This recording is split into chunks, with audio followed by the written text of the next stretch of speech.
Warning: the following context may include scary sequences of light horror and many thrills. Some gruesome descriptions involving children may be present in some chapters. Some material may be unsettling to certain audiences. But don't worry, everything will be okay. Probably.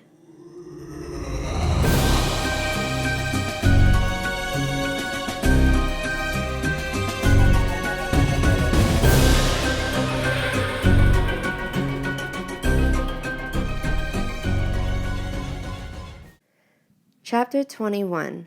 Sweet, Sweet Songs. Dixie's Perspective. I fall to my knees, grabbing Connor's hand. His body sinks further and further as the ground swallows him whole. No! I scream, holding on as tightly as I possibly can. But all that remains above ground is his hand. I know he can't breathe. I need to act quickly. Looking from side to side, I search for something, anything to help me. Off in the distance, the jack-o'-lantern remains still, smiling as he watches the vines attack us. The pumpkins nearby seem to have formed a circle around us, as though they were watching. The souls, I realize.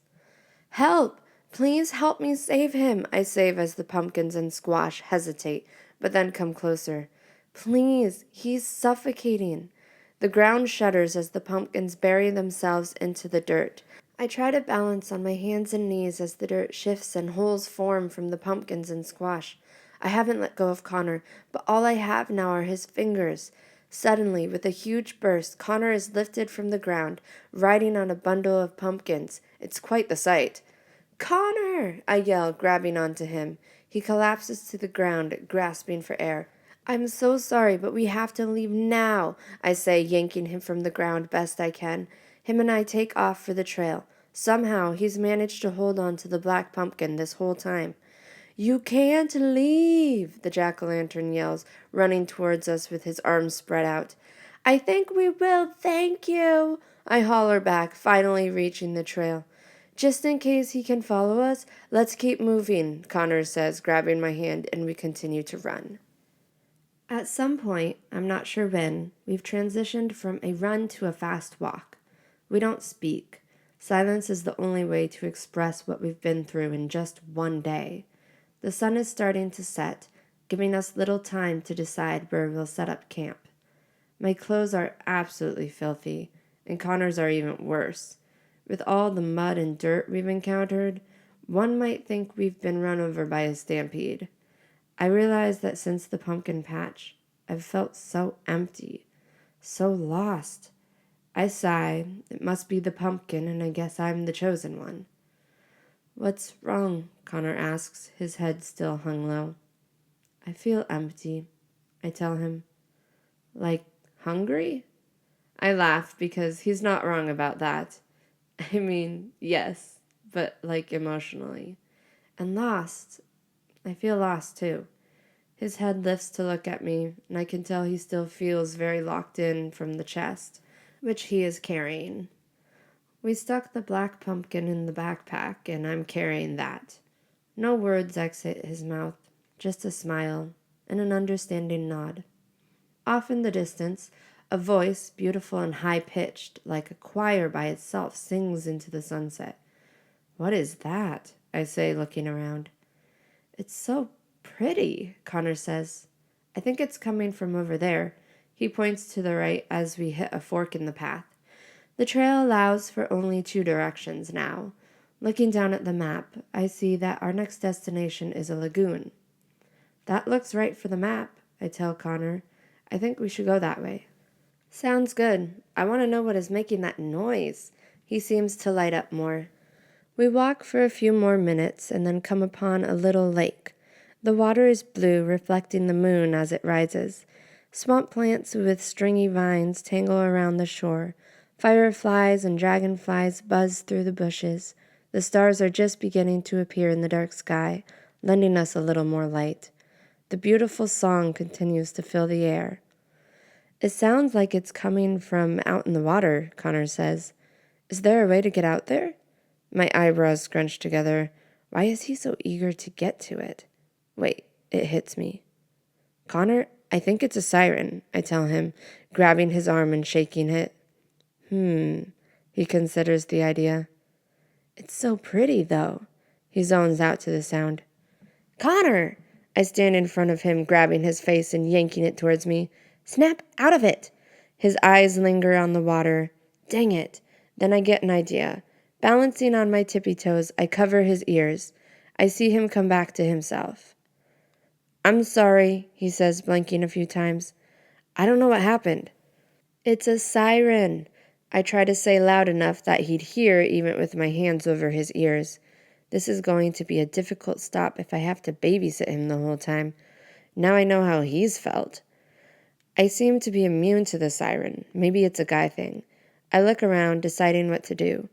I need to know what to find and come up with a plan. Put your hands over your ears, I yell, and Connor does as he's told. Digging into the backpack, I read that I'm looking for a gold necklace. Shoot. I'd imagine that's in the water. The swamp plants sway as small waves hit the shoreline. Further out in the water, a ship sails smoothly. Both Connor and I freeze, both our jaws dropped. Is that a pirate ship? Connor says, a little too loudly than he needed to. I nod. Maybe that's where the necklace is. Standing up, I show Connor what we need to find and point to the ship, seeing if he thinks it's on there as well. He grits his teeth, then nods slowly. A yelling of sorts echoes off the water. It sounds like a bunch of men huffing and hooting. A woman's scream pierces the sky, and the singing stops.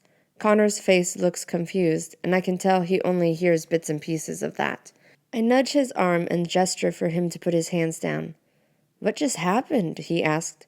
I'm not sure. A bunch of yelling and hollering came from the ship, and then a woman screamed, and the singing stopped. His eyes grow wide. Did they kill her? Or the siren thing? Who knows if it was actually a woman, he says with a queasy face. I think so. I look again at the map, and we do appear to be where we would find the necklace, but I have this sinking feeling in my stomach that it's on the ship. I tell Connor of my suspicions, and he reluctantly agrees with me. What if we yelled and just had them come here as opposed to try to get on the ship, I say. What if the pirates are evil and kill us on spot, Connor counters. We should sneak on the ship. And how do we do that? I ask, and he shrugs. Well, that's not helpful now, is it? He smiles at my tone, and I laugh a little too. Hey! Connor yells out at the ship. Hello? We need help, I yell with him. We wait, seeing if they even heard us. Hello? A deep voice shouts back. Who's there? Another voice hollers.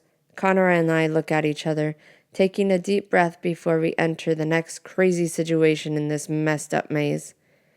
We need help, I shout again. The ship turns and begins rowing towards us. The sky is covered in stars at this point, and the moon shines brightly on the water, lighting up the whole scene. If I could forget where we were, I'd say it would be a pretty peaceful view. I grab Connor's hand as the ship gets closer. Swinging off the side of the ship, two men hoist themselves down on a rope. Well, hello, children. Nice seeing a couple of new faces, one with a long black beard says, a golden tooth shining as he smiles. Hello, I say, this time with a little more timid voice. What can we help you kids with? The red-bearded one asks, kicking some seaweed off of his wooden leg.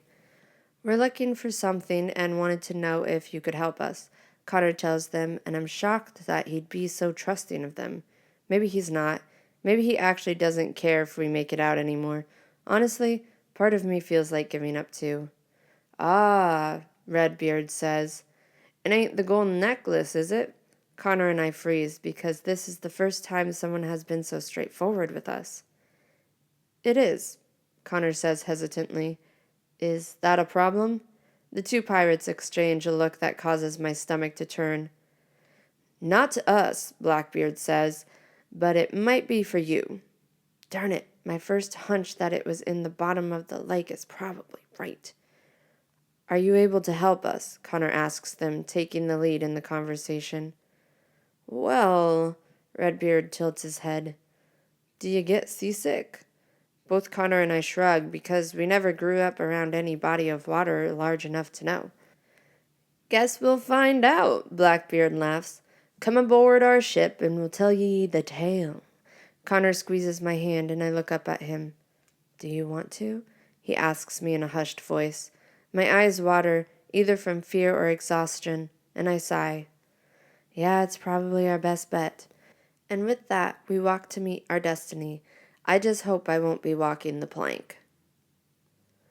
Chapter 22. The Circus. Martha's Perspective. Tune in tomorrow.